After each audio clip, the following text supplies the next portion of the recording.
Hello बच्चों, पिछले video में मैंने आप लोगों को कॉन्केव मिरर से इमेज फॉर्मेशन के बारे में बताया था और रूल्स के इमेज फॉर्मेशन के भी रूल्स को भी बताया था। आज की वीडियो में बताने जा रहा हूं आप लोगों को कि कॉन्वेक्स मिरर से जब इमेज फॉर्म होती है तो वो किस तरीके से होती है और उसके रूल्स क्या हैं। इसके अलावा मैं आज आप लोगों को बताऊंगा मिरर फॉर्मूला के बारे में, लीनियर मैग्निफिकेशन और साइन कन्वेंशन के बारे में। तो साइन कन्वेंशन से जो है आप लोगों को न्यूमेरिकल्स को सॉल्व करने में हेल्प मिलने वाली है। So let's start. अब सबसे पहले मैं बताने जा रहा हूं आप लोगों को rules for the formation of image by the convex mirror. Convex mirror से जब इमेज फॉर्मेशन होता है तो रूल्स जो है वो क्या क्या है। पहला रूल बेटा जो है वो, if a light ray is coming parallel to principal axis it appears to be coming from focus. क्या कहा? If a light ray is coming parallel to principal axis, it appears to be coming from focus. ऐसा लगता है कि reflection के बाद ये focus से आ रही है। Is that done? Second rule इसका अपोजिट है क्या? If a light ray incidents towards focus, अगर एक लाइट रे आ रही है फोकस की तरफ, है ना? If a light ray incidents towards focus, it becomes parallel after reflection. ये दोनों एक दूसरे का अपोजिट हो गए। Third rule, if a light ray appears to be coming towards centre of curvature, अगर एक लाइट रे सेंटर ऑफ कर्वेचर की तरफ आती नजर आ रही है, it will go back by the same path. ठीक, तो सेंटर ऑफ कर्वेचर की तरफ आने वाली लाइट रे जो है वो उसी रास्ते से वापस लौट जाएगी। फोर्थ रूल क्या है? If a light ray incidents at pole, अगर एक लाइट रे पोल पर आ रही है तो क्या होगा? It will go back by making the same angle with the principal axis. क्या कहा कि ये प्रिंसिपल एक्सिस के साथ उतना ही एंगल बनाते हुए वापस चली जाएगी। आई होप ये चारों रूल्स क्लियर हो गए। और जनरली हमें करना क्या है, हमें इनमें से किसी दो का यूज करके अपनी इमेज फॉर्मेशन करनी है। So let's start with image formation.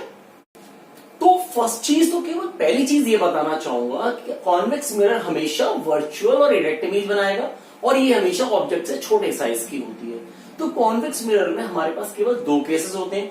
एक तो लाइट ऑब्जेक्ट हमारा जो है वो प्रिंसिपल एक्सिस पर कहीं भी रखा हुआ है और दूसरा ऑब्जेक्ट इंफिनिटी पर रखा हुआ है।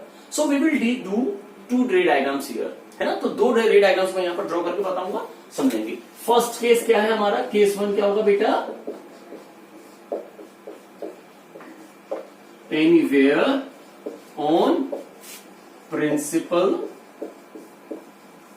एक्सिस, प्रिंसिपल एक्सिस पर ऑब्जेक्ट कहीं भी रखा हुआ है। तो उस केस में सबसे पहले मैं प्रिंसिपल एक्सिस ड्रॉ कर लिया मैंने।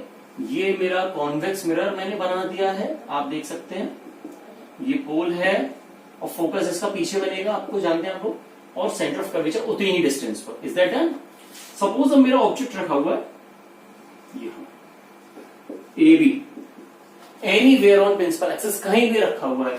तो एक लाइट रे तो पैरेलल आएगी बेटे, वो रिफ्लेक्शन के बाद कहां से जाती नजर आएगी? फोकस से। Is that done?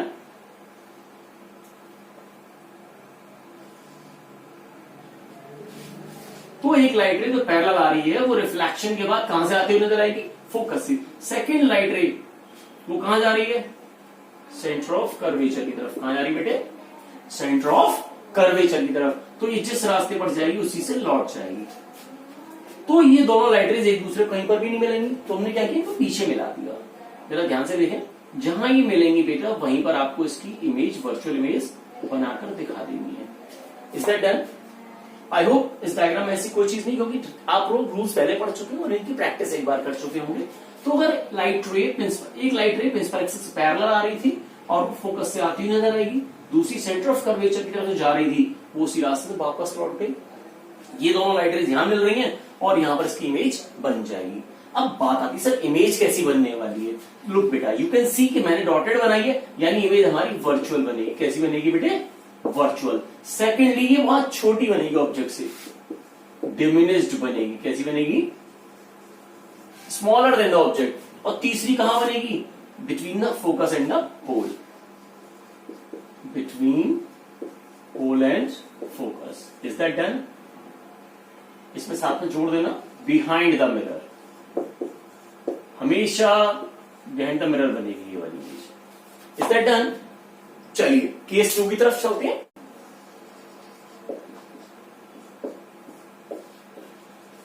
Object is at infinity. ये हमारा सेकेंड केस है।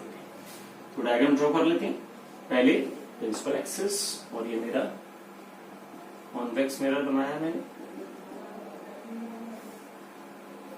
अब लाइट रेज आ रही है। एक लाइट रे आप पोल पर लाएंगे, दूसरी लाइट रे इसके पैरेलल लाएंगे।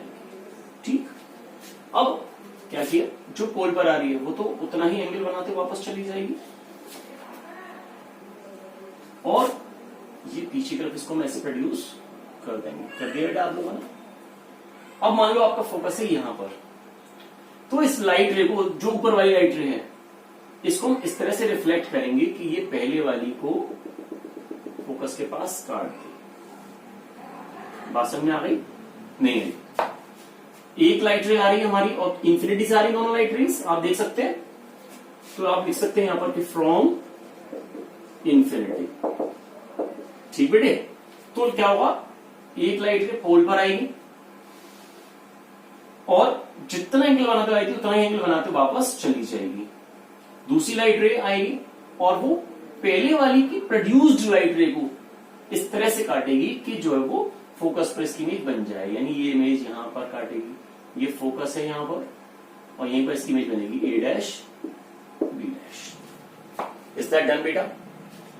तो इस केस में जो इमेज बनेगी वो वर्चुअल बनेगी यहां भी, लेकिन अब इमेज बनेगी हाईली डिमिनिश्ड। कैसी बनेगी बेटा? Highly diminished. ये वाली बात मैं आपको बता चुका हूं कि ऑब्जेक्ट अगर फोकस इंफिनिटी पर है तो इमेज हमेशा कैसी बनेगी? हाईली डिमिनिश्ड बनेगी। कहां बन रही है? At focus. Is that done? अब हम बात करेंगे अपने मिरर फॉर्मूला के बारे में। मिरर फॉर्मूला है क्या है? इट इज एन एक्सप्रेशन, एक फॉर्मूला है ये। It is an expression that shows the relation between focal length, object distance and image distance. क्या कहा? ये एक फॉर्मूला होता है, एक एक्सप्रेशन होता है जो फोकल लेंथ, इमेज डिस्टेंस और ऑब्जेक्ट डिस्टेंस के बीच में रिलेशन बताता है। This formula will be used by you while you are solving the numericals. Is that done बेटा? तो चलिए थोड़ा आगे की तरफ चलते हैं और हम बात करेंगे यहां पर लीनियर मैग्निफिकेशन की। अगला टॉपिक क्या है हमारा? Linear magnification. सर ये क्या है?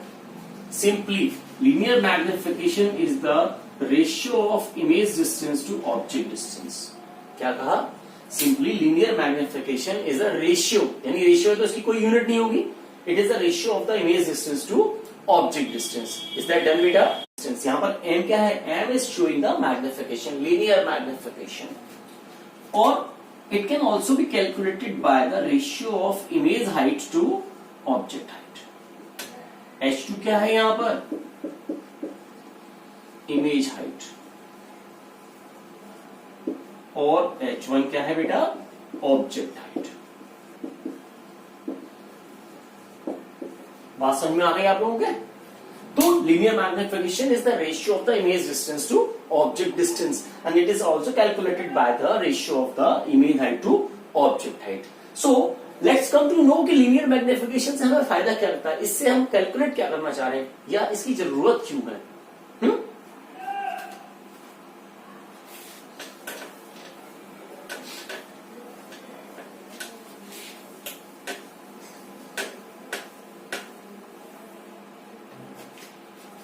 तो अब बात आती है कि जो m है यानी लीनियर मैग्निफिकेशन, इससे हमें पता क्या चल रहा है बेटा? इसकी वैल्यूज जो है, इसकी जो वैल्यू है, it gives you an idea about the nature and size of the image. Nature and size of image. Image के नेचर और साइज के बारे में इससे पता चलता है। सर कैसे? लुक बेटा, m की वैल्यू जनरली जो है वो उसमें दो चीजें होती हैं, एक उसका साइन होता है और एक वैल्यू होती है। एक साइन है और एक वैल्यू है।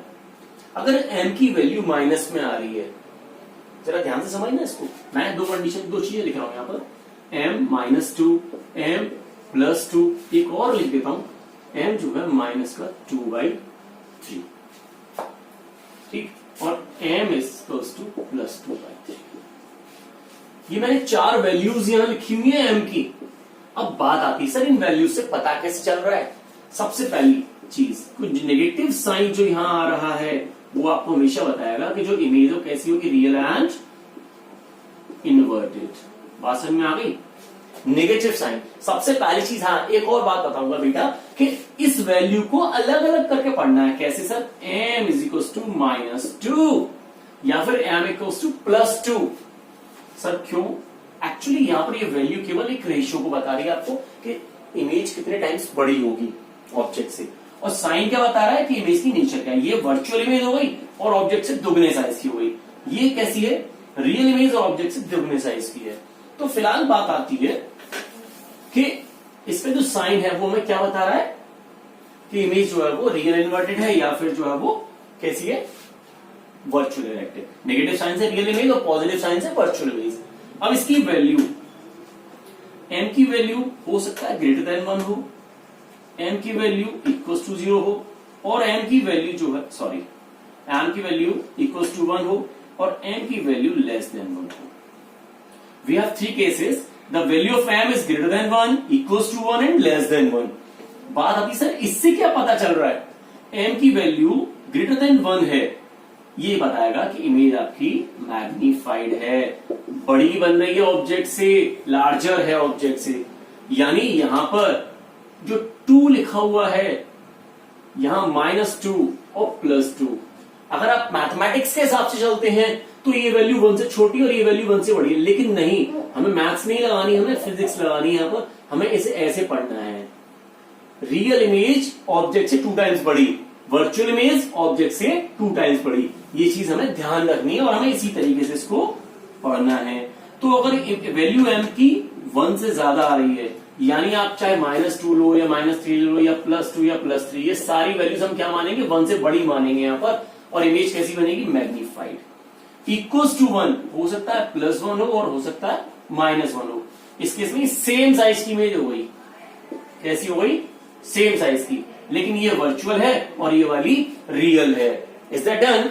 चलिए, m की value less than 1। Less than 1 का मतलब जैसे 1/3 आ गया या फिर प्लस का 1/3 आ गया, मतलब 1 से छोटी वैल्यू 0.75 हो सकता है।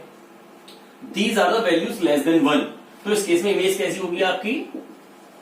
डिमिनिश्ड। कैसी होगी बच्चों? डिमिनिश्ड इमेज होगी। Is that done? बात समझ में आ रही है यहां पर? आई होप मैग्निफिकेशन की कंडीशन समझ में आ रही है सारी के। मैग्निफिकेशन से हमें क्या पता चल रहा है? चलिए थोड़ा आगे चलते हैं। तो बच्चों अब मैं स्टार्ट करने जा रहा हूं sign convention rules. Sign convention rules, इन रूल्स की जरूरत पड़ेगी आपको जब आप न्यूमेरिकल सॉल्व करेंगे। अभी मैंने आप लोगों को मिरर फॉर्मूला बताया है और मैग्निफिकेशन फॉर्मूला बताया है। तो वहां पर m की, v की और u की जब वैल्यूज आप प्लेस करते हैं तो वो वैल्यूज साइन के साथ प्लेस की जाती हैं। सर साइन कैसे, वो हम बात करते हैं। सो सबसे पहली चीज तो ये जानो, आप लोग इस चीज को जानते हैं, कार्टेशियन प्लेन जानते हैं आप लोग, और इसमें आपको इनके साइंस के बारे में पता है। ठीक, इसकी जरूरत पड़ेगी। पहले थोड़ा सा यहां बात करते हैं। तो उन्होंने क्या कहा? सबसे पहली चीज, पहला जो रूल है वो क्या कहता है कि all the distances on the principal axis are measured from pole. जितनी भी डिस्टेंस हम प्रिंसिपल एक्सिस पर नापेंगे वो सब कहां से नापी जाएंगी? पोल से। जैसे ऑब्जेक्ट मिरर के सामने खड़ा है तो यहां से लेकर के यहां तक की डिस्टेंस ये कहलाएगी u। आप जानते हैं इस चीज को। और अगर इमेज बन रही, सपोज अगर वर्चुअल इमेज बन रही है मेरी, यहां बना देता हूं मैं थोड़ी सी, है ना। वर्चुअल इमेज अगर मेरी बन रही है तो यहां की तक की डिस्टेंस ये v हो जाएगी। ये भी प्रिंसिपल एक्सिस पर नाप रहे हैं। अगर रियल इमेज मेरी बनेगी सपोज करो, तो ये डिस्टेंस ये v कहलाएगी यहां तक की। तो जो डिस्टेंसेस नापी जाएंगी वो पोल से नापी जाएंगी। प्रिंसिपल एक्सिस पर जो डिस्टेंसेस नापी जाएंगी सारी कहां से नापी जाएंगी? पोल से। First rule. सेकंड रूल क्या कहता है कि the distances measured in the direction of incident ray are positive and those which are measured against the direction of incident ray are negative। क्या कहा? इंसिडेंट रे, भाई ऑब्जेक्ट यहां पर है तो इंसिडेंट रे यहां से आएगी, तो इंसिडेंट रे का डायरेक्शन क्या है? ये इंसिडेंट रे का डायरेक्शन है। अगर पोल से आप इस तरफ कोई भी चीज नापोगे इंसिडेंट रे की डायरेक्शन में तो वो डिस्टेंस कैसी होगी? पॉजिटिव। यानी यहां पर v कैसा आएगा बेटे? प्लस का। अगर वर्चुअल इमेज बनती कॉनकेव मिरर में तो पीछे बनती है, कॉन्वेक्स मिरर है तो भी पीछे बनाएगा। तो पॉजिटिव डिस्टेंस होगी, v जो है पॉजिटिव होगा अगर इमेज वर्चुअल बन रही है तो, क्योंकि आप पोल से इधर नाप रहे हो। लेकिन अगर आप इंसिडेंट रे के अगेंस्ट, अगर आप इस साइड में आकर नापते हैं, कोई भी चीज मेजर करते हैं, the direct distances measured against the direction of incident ray are taken as negative. तीनों चीजें क्लियर हो गई। पहला, सारी डिस्टेंसेस कहां से नापेंगे, पोल से प्रिंसिपल एक्सिस पर। दूसरी चीज, distances measured in the direction of incident रे सब कैसी होंगी, पॉजिटिव। डिस्टेंसेस मेजर्ड अगेंस्ट,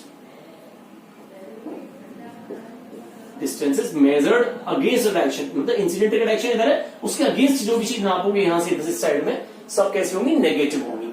अगली चीज हम बात करते हैं, आगे वाली बात क्या करेंगे, तो जितनी डिस्टेंसेस प्रिंसिपल एक्सिस के ऊपर होंगी